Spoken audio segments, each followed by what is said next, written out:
কারণ আগে দেখতেন ওই শুধুমাত্র আইপিওর জন্য 200 অ্যাকাউন্ট 500 অ্যাকাউন্ট করা হতো। তো এই আইপিও লঞ্চ সিস্টেমটা চেঞ্জ করতে হবে।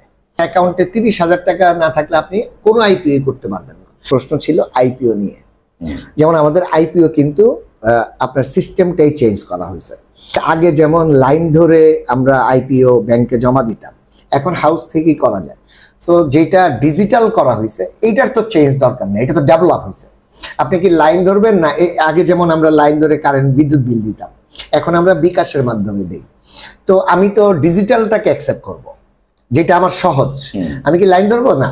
তার মানে আইপিওর এখন কি দরকার? যেমন এখন আগে 5,000 টাকায় বিনিয়োগকারী আইপিও করতে পারবে, এখন এটা 10,000 করা হয়েছে। এই জায়গাটায় চিন্তা করতে পারে।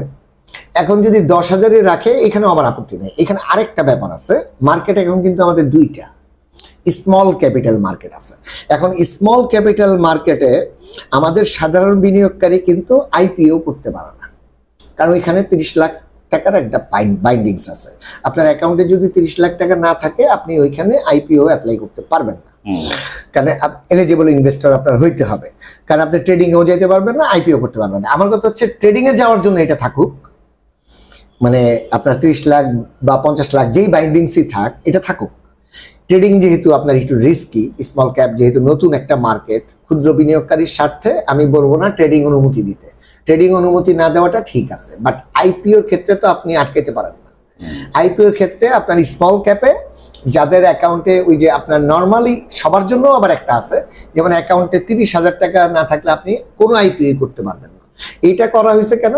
যাতে সেকেন্ডারিতে যারা আছে, সেকেন্ডারি মার্কেটে মানে যারা শেয়ার হোল্ডার, তারাই যাতে এই বেনিফিটটা পায়।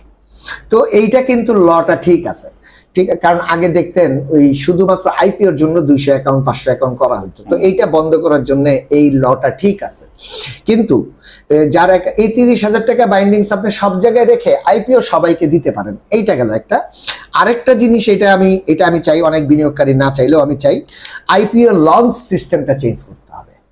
কারণ আইপিও একটা নতুন শেয়ার যদি আলিবাই আসলো, এখন কিন্তু 10% একটা বাইন্ডিংস আছে।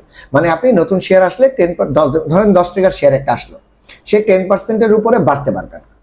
এইটার প্রবলেমটা কি? 10% বাড়তে পারতে না, সে 50 টাকা 60 টাকা 70 টাকা গিয়ে বায়ার আসে, মানে ডিমান্ড সাপ্লাইটা তার শুরু হয়। সো এইটা বন্ধ করা উচিত। আগের যেটা হইতো, আইপিও লঞ্চ হলে নো প্রাইস লিমিট থাকতো।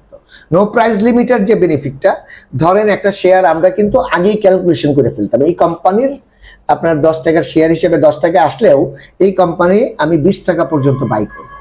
সো আমি কিন্তু 20 টাকা বাই করলে পরে 15 টাকা আসলে আমি লুজার থাকতাম, বাট আমি তো পার্টিসিপেট হইতে পারতাম। এখন তো আমি হলডেটে আমি বায়ার হচ্ছি না। আসলে এখন আইপিও যেদিন থেকে আপনার এই 10% হলডেট রুলস দিছে, আমি এখন পর্যন্ত আমি নতুন শেয়ার বাই করি, কারণ এগুলো যাইতেই আছে। এখানে জয়েন দিয়েও লাভ নাই। আপনি প্রথম 5 দিন তো আপনার কি বলে 1 কোটি বায়ার থাকে, তো এখানে তো বায়ার হয়ে লাভ নাই, হুড়াহুড়ি পারাপারি। তো এই পারাপারি বন্ধ করা উচিত। এইটা আগের সিস্টেমে লঞ্চ করানো উচিত, যে একদিনে প্রাইস সেটেল হয়ে যাক ডিমান্ড সাপ্লাই। তার যদি 100 টাকায় যাওয়ার ক্ষমতা থাকে, চলে যাক।